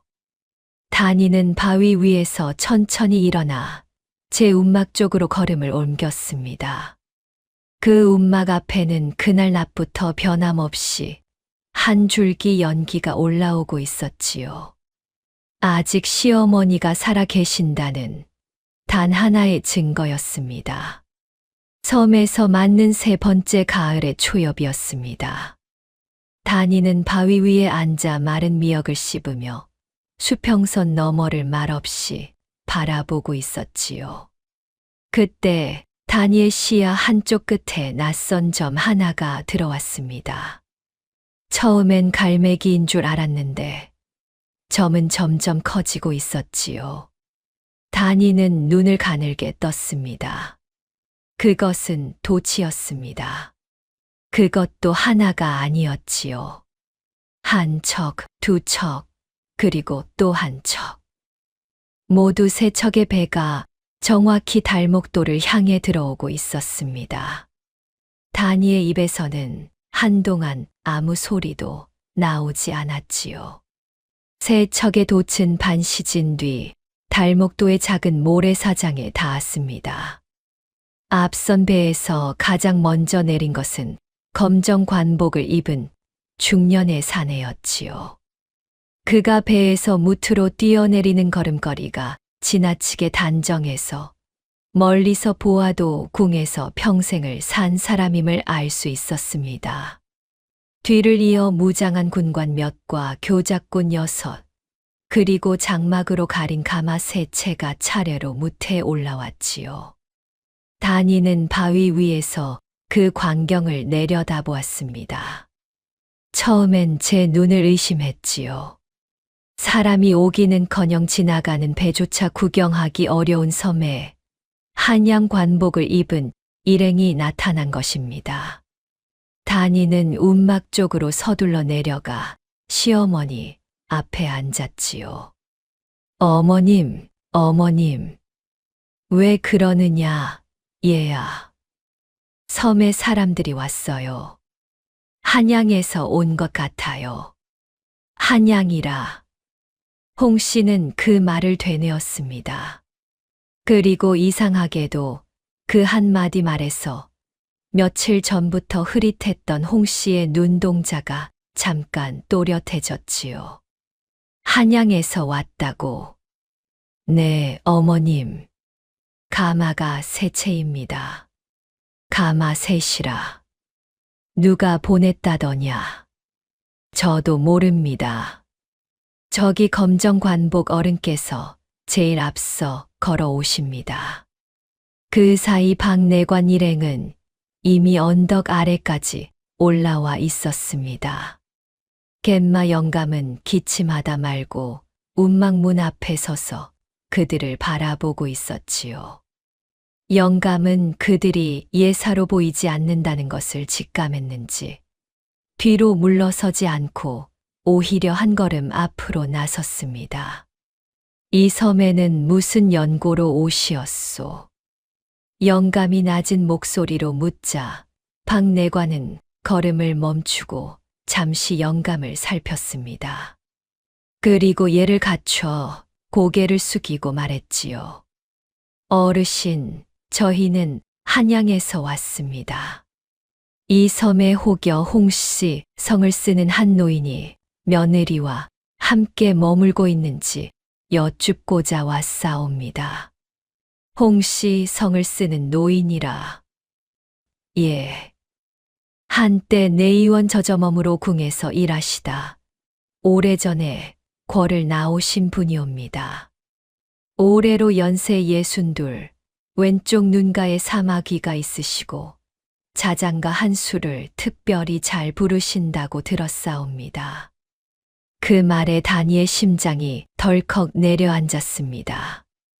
운막 안에서 그 말을 다 듣고 있던 홍 씨는 한참 동안 숨을 죽이다가 이윽고 다니의 손을 잡고 말했지요. 다니야, 저 분을 이리 모셔오너라. 어머님, 정말로요. 그래, 이리로 들라 이르거라. 다니는 운막 문을 열고 나갔습니다. 박내관은 다니를 보자 잠시 눈을 크게 떴지요. 다니의 차림새는 누렇게 바랜 삼배 저고리에 회색 무명 치마, 머리에는 은비녀 하나만 꽂은 차림이었습니다. 박내관은 다니의 손이 얼마나 거친지를 보고는 저도 모르게 입을 다물었지요. 저 대감이 아니라 내관이옵니다. 박문수라 하옵니다. 박내관 어르신, 들어오시지요. 시어머님께서 배옵기를 청하셨습니다. 박내관은 군관들에게 바깥에서 기다리라는 눈짓을 하고 홀로 운막 안으로 들어갔습니다. 운막은 좁았지요. 바닥에 갈대 자리가 깔려 있었고 구석에 지프로 엮은 잠자리가 하나. 그 잠자리 위에 백발을 곱게 쪽 지은 노인이 담요를 무릎까지 덮은 채 앉아 있었습니다. 박내관은 그 노인의 얼굴을 보는 순간 그 자리에서 그대로 무릎을 꿇었지요. 유모님이시옵니까? 홍 씨는 그 말을 듣고 한참 동안 박내관의 얼굴을 들여다보았습니다. 주름이 깊은 두 눈은 이미 물기가 어리기 시작하고 있었지요. 그대가 어릴 적에 그 어린 내관이구나. 예, 유모님. 제가 그 문수이옵니다. 전하께서 유모님을 배웁기를 오래 고대하셨사옵니다. 전하. 홍 씨의 입에서 그 한마디가 나오는 순간 다니는 자기 귀를 의심했습니다. 전하라는 말은 이 세상에서 오직 한 사람만을 가리키는 말이지요. 다니는 자기도 모르게 시어머니의 등 뒤로 한 걸음 물러섰습니다. 박내관은 그런 다니를 흘낏 보고는 다시 홍 씨에게 고개를 돌렸습니다. 유모님 품에 지니고 계시던 그 심표는 아직도 간직하고 계시옵니까? 그 심표라 하면 홍 씨는 자기 허리춤을 더듬다가 거기 비단 주머니가 없는 것을 깨달았습니다. 그리고 조용히 다니를 돌아보며 말했지요. 다니야, 내가 지니고 있지. 예, 어머님. 그것을 이 어른께 보여드리려무나. 다니는 가슴 앞섭을 풀고 그동안 품에 지녀온 붉은 비단 주머니를 조심스레 꺼냈습니다. 그리고 그것을 두 손 위에 얹어 박내관 앞에 내밀었지요. 박내관은 주머니를 받아들고 두 손을 모아 잠시 머리 위로 들어 올린 뒤에야 비로소 끈을 풀었습니다. 주머니 안에서 나온 것은 작고 납작한 옥패 하나였습니다. 달빛에 비춰보니 그 표면에 발룡 무늬가 정교하게 새겨져 있었지요. 박내관의 손이 가늘게 떨렸습니다. 발룡 옥패이옵니다. 35년 전 그때 세자이시던 주상 전하께서 직접 유모님 손에 쥐어 들이신 그 패이옵니다. 그러한가. 전하께서는 어린 시절 이 옥패를 들이며 이 패를 들고 오거든 언제든 내 곁에 들라 하시었사옵니다. 유모님께서 고를 떠나신 뒤로 한 번도 이 패를 쓰신 적이 없으시기에 전하께서 장성하신 뒤부터 여러 해 사람을 풀어 유모님의 행방을 찾으셨사옵니다. 내가 대체 누구에게 무슨 신세를 지기에 이 늙은이를 이토록 찾으시었단 말이오. 유모님은 전하의 어리신 시절을 품어 기르신 분이시옵니다. 모후께서 승하하신 뒤로 꼬박 새해를 유모님의 저주로 세자 저하께서 목숨을 잃으셨사옵니다. 그 은혜를 전하께서는 지금도 한시도 잊지 아니하시옵니다. 홍 씨의 두 눈에서 눈물이 한 줄기 흘러내렸습니다. 다니는 시어머니의 어깨를 뒤에서 조용히 감쌌지요. 박내관은 품에서 두루마리 하나를 꺼내어 무릎을 꿇은 채 펴 보였습니다. 주상 전하의 교지이옵니다. 읽어 주시게. 박내관은 목을 가다듬고 교지를 낭독했습니다. 그것은 유모 홍 씨를 한양으로 모셔 배비전 인근의 별궁 자경당에 봉공을 올리며 홍 씨를 봉양해 온 며느리를 귀인으로 대우하여 예를 다해 함께 상경하라는 내용이었지요. 낭독이 끝날 무렵 박내관은 단위 쪽을 향해 다시 한번 깊이 고개를 숙였습니다. 소인 뒤늦게 알게 되어 송구하옵니다. 처자께서 3년간 유모님을 봉양하신 일은 이미 해남 포구를 통해 전하께도 올라가 있사옵니다. 전하께서 말씀하시기를 그 며느리야말로 진정한 효녀라. 내 반드시 그 효를 갚으리라 하시었사옵니다. 다니는 박내관의 그 말에 고개를 들지 못했습니다. 눈물이 저도 모르게 주르륵 흘러내렸고 입술이 떨렸지요.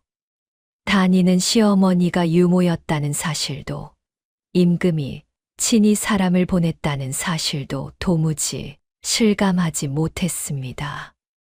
다만 한 가지 실감이 나는 것은 지난 3년 동안 자기 등에 업혔던 그 작은 어깨와 자기 사발에 남겨두었던 미역 한 조각이었지요.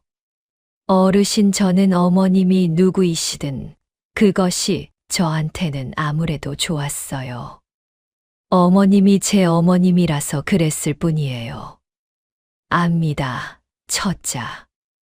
박내관의 목소리도 떨리고 있었습니다. 그는 잠시 눈을 감았다가 다시 다니와 홍 씨를 향해 말을 이었지요. 유모님, 이제 한양으로 모시겠사옵니다. 전하께서 친히 별궁 자경당에 자리를 마련해 두셨사옵니다. 며느님께서도 저희와 함께 가시면 되시겠사옵니다. 다니야. 예, 어머님. 가자꾸나. 이제 가자꾸나. 홍 씨의 목소리는 이상하게도 또렷했습니다. 오랫동안 치매로 흐려져 있던 눈이 그 순간만은 30해 전궁에서 어린 왕자의 곁을 지키던 그 눈빛으로 돌아와 있었지요. 그날 밤 다니는 움막 문을 열고 갯마 영감의 움막 쪽으로 걸어 내려갔습니다. 영감은 문밖 돌에 걸터 앉아 바다를 바라보고 있었지요. 다니가 옆에 앉았습니다. 어르신, 다 들었다. 교지 있는 소리까지 여기서 다 들렸다. 저는 어찌해야 할지 모르겠습니다. 어르신. 모를 게 뭐 있냐. 가야지. 어르신은 어찌하시려고요. 나는 여기 있을란다. 나는 이 섬에서 맺힌 게 있어. 여기 있는 게 편하다. 어르신. 다니는 그 말에 한참 동안 아무 말도 하지 못했습니다. 영감은 파이프에 불을 붙이고는 한참 만에 입을 열었지요. 처자야, 내가 네 보고 처음에 내 옛날 딸 닮았다 했지. 네. 내 딸이 살았으면 딱 내 나이다. 내가 풍랑에 아내랑 딸을 잃었다. 그 뒤로 이 섬에 들어와 혼자 살았다. 그런 내한테 네가 2년 전 그 어른 업고 왔을 때 나는 처음에 화가 났다. 왜요? 왜긴? 내 딸 살았으면 너처럼 저런 거 짊어졌을까 봐. 그 생각하니 내 딸이 거기 대신 들어와 엎혀 있는 것 같더라. 그래서 나는 네가 밉기도 했고 고맙기도 했다. 그래서 네 보살피는 게 내 딸한테 못한 거 갚는 것 같았다. 어르신, 이제 가거라. 니한테 이 섬은 이제 갈 곳이 아니다. 니한테 이 섬은 지나온 데일 뿐이지 머무를 데가 아니야. 한 번씩이라도 오고 싶어요. 원하면 와라. 네가 오면 문은 열어주마. 다만 이 늙은이 살아있을지는 나도 모른다. 다니는 갯마 영감 앞에 두 무릎을 꿇고 땅에 이마를 찧었습니다.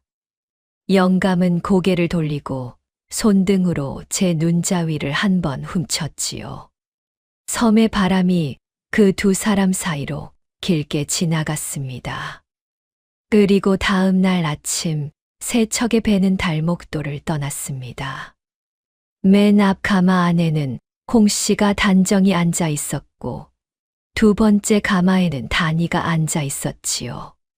세 번째 가마에는 박내관이 가지고 온 왕실의 예물이 실려 있었습니다. 다니는 가마 휘장 사이로 뒤를 돌아보았습니다. 절벽 위 작은 움막 한 채.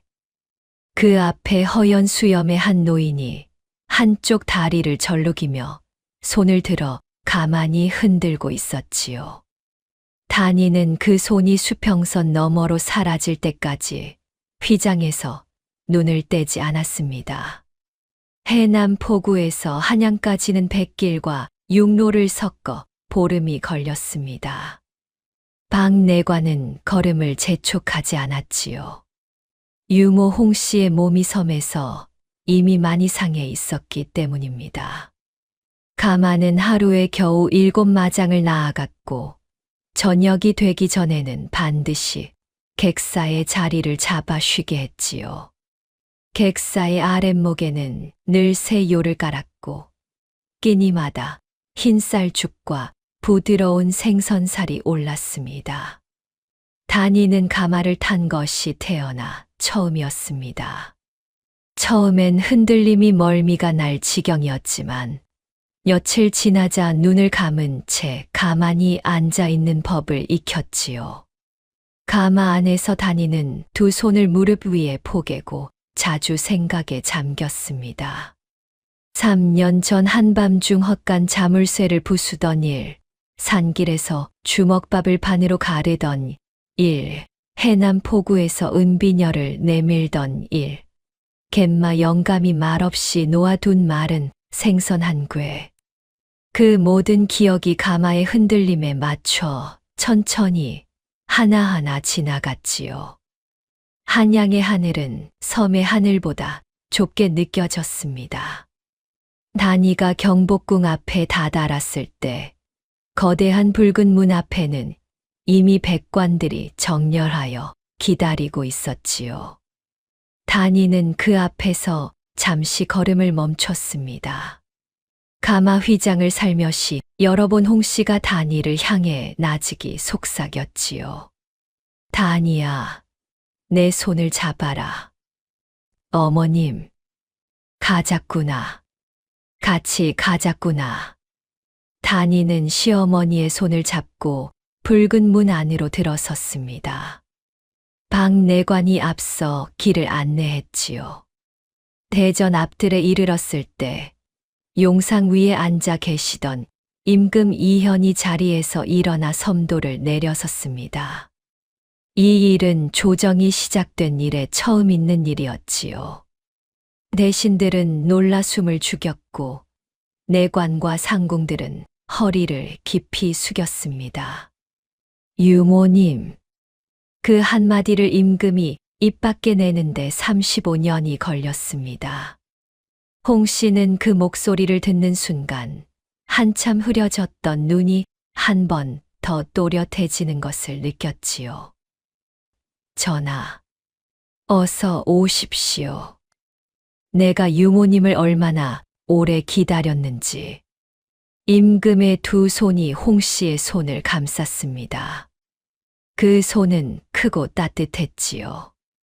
임금은 한참 동안 홍 씨의 얼굴을 들여다보며 아무 말도 하지 못했습니다. 38배를 지나온 두 사람 사이에는 말로 건너야 할 것이 너무 많아 오히려 침묵이 더 긴 대화가 되었지요. 이윽고 임금이 홍 씨를 부축해 섬돌에 앉히고 그 발치에 자기가 무릎을 꿇었습니다. 전하, 전하께서 어찌 이러십니까? 대신들이 보옵는데 상궁 하나가 놀라 아뢰었지만 임금은 손을 가로저었습니다. 나는 오늘 왕이 아니라 유모님의 품에서 자란 어린아이로 여기 앉은 것이요. 전하, 유모님 옛날에 그 노래를 기억하시오. 품에 안겨 잘 때마다 들려주시던 그 자장가 말이오. 자장 자장. 홍 씨의 입에서 그 첫 음이 흘러나오는 순간 임금의 눈에서 눈물이 굵게 한 줄 흘러내렸습니다. 홍 씨는 오래 눈을 감고 가늘게 숨을 고른 뒤에 천천히 그 노래를 이어갔지요. 자장 자장 우리 아가, 자장 자장 잘도 잔다. 앞들 뒤뜰 꽃이 피니 우리 아가 꿈도 피네. 달은 둥글 밝아오고 바람은 품에 들지 아니하네. 하늘 아래 높고 귀한 자리, 내 자리는 따로 있으니 이 어미 품이 고단한 밤도 내 꿈은 늘 밝을지어다. 임금은 노래가 끝날 때까지 고개를 들지 못했습니다. 대전 앞 너른들에 그 늙은 유모의 떨리는 음성만이 조용히 맴돌았지요. 단이는 뒤쪽에 엎드린 채 고개를 들 수 없었습니다. 그 노래는 단이가 섬에서 200밤을 넘게 들었던 그 자장가였습니다. 그러나 오늘의 자장가는 그 섬에서의 자장가와도 시집에서의 자장가와도 달랐지요. 이것은 제자리에 닿은 자장가였습니다. 35년간 갈 곳을 잃었다가 비로소 주인을 찾아 돌아온 노래였지요. 노래가 끝난 뒤 임금은 홍 씨를 친히 별궁 자경당으로 인도했습니다. 자경당은 데비전 바로 옆에 아담한 별궁으로 오래전 선왕의 후궁이 말년을 보냈던 곳이었지요. 8명의 시녀와 내관 둘이 홍 씨를 모시게 되었고 의원이 매일 2차례 홍 씨의 맥을 짚었습니다. 첫날 밤 홍 씨는 자경당의 비단 이부자리에 눕자마자 오랜 여독이 한꺼번에 몰려와 깊이 잠들었지요. 단이는 머리맡에서 밤새 홍 씨의 손을 잡고 있었습니다. 이튿날 아침 임금은 단이를 따로 불러 대전 뒤편의 조용한 다실에 앉혔습니다. 다과상이 올라왔지만 단이는 찻잔에 손도 대지 못한 채 고개를 숙이고 있었지요. 임금은 단이의 손을 한참 내려다보았습니다.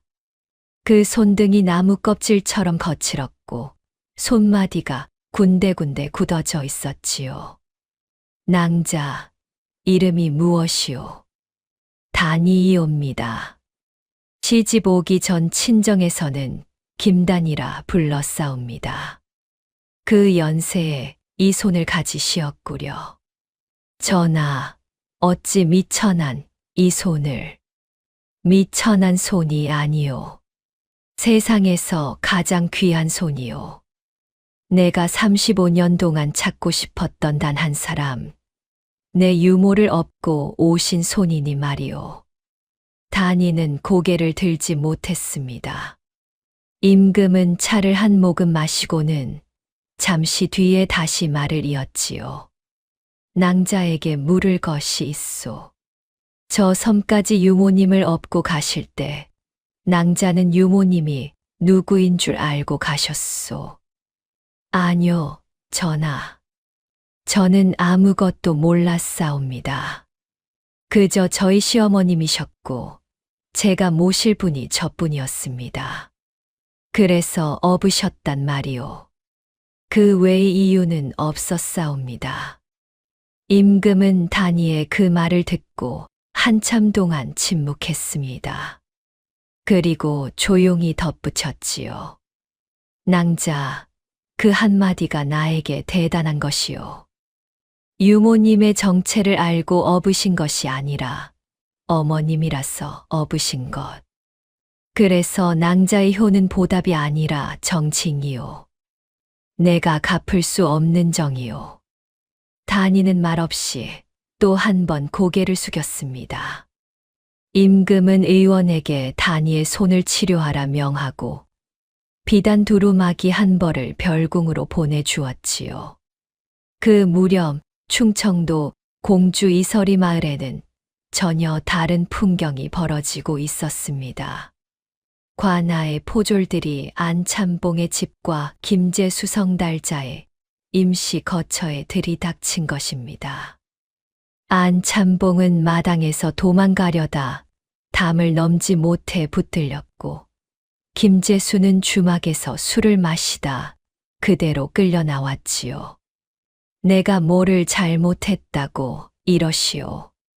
김제수는 악을 썼지만 포졸 한 명이 그의 도포를 벗겨 안감을 살폈습니다. 그 안에는 도망치던 날 꿰매 넣은 동전 꾸러미가 아직 그대로 들어 있었지요. 포졸이 그 꾸러미를 빼어 공주관아 원님 앞에 펼쳐 놓았습니다. 제수 이놈, 이것이 무엇이냐? 그것은 그저 노자이옵니다. 삿도. 노자를 옷 안감에 꿰매 넣고 어미를 헛간에 가두고 도망친 자가 너인가 아닌가? 예. 제가 그랬습니다만 어머니께서 역병이 옮을까 하여 부득이라. 그 부득이가 혈육을 가두고 자물쇠를 걸어놓고 떠난 것이란 말이냐.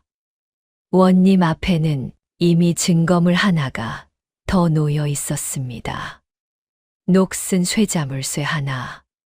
그것은 3년 전 단이가 치마폭에 넣고 왔던 바로 그 자물쇠였지요. 단이는 한양에 올라와 그 자물쇠를 박내관에게 말없이 건넸고 박내관은 그것을 증거로 공주관하로 내려보냈습니다. 원님이 그 자물쇠를 집어들었지요. 이것이 내가 어미를 가둔 그 자물쇠가 맞느냐? 맞사옵니다. 내 놈의 그 도포 속에 꿰맨 동전, 이 자물쇠, 그리고 너와 안참봉이 주고받았다는 단양. 모두 증거가 명백하다. 사또, 한 번만 자비를. 내 어미가 지금 한양별궁에서 주상 전하의 극진한 봉양을 받고 계시다. 그리고 내 처가 그 어미를 업고 남의 섬까지 건너가 3년을 모셨다. 내가 그 3년 동안 어디서 무엇을 하고 있었느냐. 어미 유기죄, 처 유기죄, 그리고 이웃과 공모한 죄. 경지를 몰수하고 원지 유배형에 처한다. 안참봉은 벼슬의 복록을 회수하고 장 20대에 처한다. 김재수는 관아 마당에서 울부짖었지만 아무도 그의 울음을 들어주지 않았습니다. 성달자도 같은 날 끌려와 장열대를 맞았지요. 그녀의 노랑 치마는 장독에 멍이 들어 푸르스름해졌고 그녀가 꽂고 다니던 옥비녀는 심판 중에 바닥에 떨어져 부서졌습니다. 한편 한양에서는 단위에 대한 포상이 공식적으로 내려졌습니다. 임금은 특별 어명으로 다음과 같이 하교하셨지요. 첫째, 김단위 낭자에게 정삼품 숙부인의 봉작을 내린다. 둘째, 공주 이설이에 김단위의 효행을 기리는 열여문을 세우고 그 아래 비석에 역병예해 치매 시어머니를 업고 남의 섬에서 3년 봉양한 조선의 참 효녀라 새긴다. 셋째, 공주관아 인근의 양전 50마지기를 김단위의 명의로 돌리어 그 소출을 공주 고을에 병들고 굶주린 노인을 돌보는 데 쓰게 한다. 교지가 낭독되던 날 단위는 대전 앞들에 엎드려 그 교지를 받들며 한참 동안 고개를 들지 못했습니다. 전하, 이 모든 것이 너무 과하옵니다. 과하지 않소, 숙부인. 내가 갚을 것은 이것 말고도 많소. 이것은 그저 시작이요. 그러나 단위는 한양에 오래 머물지 않았습니다. 홍씨가 자경당의 자리를 잡고 시녀들에게 둘러싸여 따뜻한 이불과 따뜻한 죽으로 하루하루를 보내게 된 지 반년쯤 지난 어느 가을 아침이었지요. 단위는 홍씨의 머리맡에서 단정히 두 손을 모으고 앉아 있었습니다. 어머님. 그래, 단위야. 저는 시골에 내려가려 합니다. 시골이라니. 내 친정이냐? 아닙니다. 공주 고을 이설이에요. 전하께서 내리신 그 양전에 노인들을 위한 작은 치료소를 세우고자 합니다. 내가 그 마을에 다시 가겠다는 것이냐? 그 사람들이 있는 곳에. 예, 어머님. 그들이 있어도 괜찮습니다. 저는 그들을 두려워하지 않습니다. 그리고 그 마을에는 어머님처럼 돌볼 리가 없는 노인들이 많습니다. 제가 그들을 돌보고 싶습니다. 홍 씨는 한참 동안 단위의 얼굴을 들여다보았습니다. 치매에 흐려진 눈으로도 홍 씨는 단위가 무엇을 하려는지 단번에 알아차린 모양이었지요. 홍 씨는 마른 손으로 단위의 손등을 한 번 쓰다듬고 말했습니다. 가거라, 단위야. 내가 가야 할 자리에 가거라. 이 어미는 이제 편안하다. 내 덕분에 편안하다. 자주 뵈러 오겠습니다, 어머님. 그래, 오너라. 오거든 그 자장가 한번 같이 불러다오. 예, 어머님. 꼭 그러하겠습니다. 단위는 한양을 떠나 공주로 내려갔습니다. 이설이 마을 어귀의 느티나무 아래에는 이미 새 열여문이 단정히 서 있었지요. 마을 사람들은 단이가 내려오던 날, 길 양옆에 나란히 엎드려 흙에 이마를 찧었습니다. 그 안에는 예전에 단이의 소매를 잡아주었던 오씨 부인도 있었지요.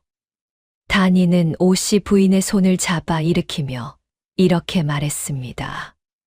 형님, 저한테는 그때 그 말씀 한마디가 큰 힘이었어요. 잊지 않았습니다. 세댁, 아니, 숙부인 아씨. 그냥 단이에요, 형님. 단이 그대로이지요. 단이는 양전 50마지기 중 10마지기를 떼어 마을 한복판에 병든 노인들을 위한 공방 겸 치료소를 세웠습니다. 그 건물 이름을 자경이원이라 붙였지요. 홍 씨가 계시는 자경당에서 한 글자를 따온 이름이었습니다. 단이는 이듬해 봄, 약초를 아는 의인여 한 명과 젊은 의원 하나를 구해 자경이원을 열었지요. 처음엔 마을 노인 7이 모여왔고, 이듬해엔 30이 넘었습니다. 그리고 그 이듬해엔 온 공주고을의 외로운 노인이 다 모였지요. 해마다 가을 한 차례씩 단이는 남해의 달목도에 배를 띄웠습니다. 갯마 영감은 여전히 운막문 앞에서 파이프를 피우고 있었지요. 단이가 섬에 닿는 날이면 영감은 이상하게도 그날은 기침을 덜 했습니다. 단이는 영감 앞에 자경이원에서 지은 따뜻한 무명 이불 한 채와 한양에서 빚은 약주 한 병을 놓아드렸지요. 또 올라냐? 예, 어르신. 내년에 또 올게요. 그래라. 이 늙은이 아직은 여기 있다. 영감은 그 말을 할 때만 단이의 얼굴을 똑바로 보았습니다. 그 밖의 시간은 늘 수평선 쪽을 보고 있었지요. 홍 씨는 한양 자경당에서 7해를 더 사셨습니다. 그 7해 동안 임금은 한 달에 한 번 어김없이 자경당을 찾으셨고, 올 때마다 홍 씨의 무릎 앞에 앉아 조용히 자장가를 청해 듣곤 했지요. 단이는 해마다 2번씩 한양에 올라 홍 씨를 뵙고 함께 그 자장가를 불렀습니다. 홍 씨가 마지막 숨을 고를 때 곁에 있었던 것은 임금과 단이와 박내관, 그리고 시녀 8이었지요. 홍 씨는 눈을 감기 직전 단이의 손을 잡고 이렇게 말했습니다. 단이야, 내가 내 어미였다. 내 진짜 어미였다. 어머님, 다음 생엔 내가 너를 업어주마. 홍 씨의 입가에는 옅은 미소가 걸려 있었지요. 그리고 그 미소는 마지막 숨이 멎는 순간까지도 지워지지 않았습니다. 임금은 유모 홍 씨의 장례를 왕실의 예에 준해 치르게 하셨고, 자경당 뒤뜰에 작은 사당을 세워 그 위패를 모시게 하셨습니다. 단이는 그 사당 앞에서 깊이 절하고 이서리로 돌아왔지요. 오래 세월이 지난 뒤 공주고을 이서리 어귀의 느티나무 아래 열려문 옆에는 한 행의 돌글이 더 새겨졌습니다. 표는 혈육이 아니라 마음에서 나오고 귀함은 자리가 아니라 정에서 나온다. 그 글을 새긴 사람은 단이 자신이었다고 전해지지요. 사람들은 이설이 열려문 앞을 지날 때마다 길가의 돌 하나에 손을 얹고 잠시 머물다 갔습니다. 그리고 어느 누구는 멀리서 바람이 불어올 때면 그 돌 위로 아주 작게, 아주 오래된 자장가 한 자락이 스치는 것을 들었다고도 하지요. 자장 우리 아가, 자장 잘도 잔다. 하늘 아래 높고 귀한 자리, 내 자리는 따로 있으니 이 어미 품이 고단한 밤도 내 꿈은 늘 밝을지어다. 오늘 이야기는 여기서 가름합니다. 끝까지 들어주신 여러분께 깊은 감사를 드리며 다음 이야기에서 다시 찾아뵙겠습니다.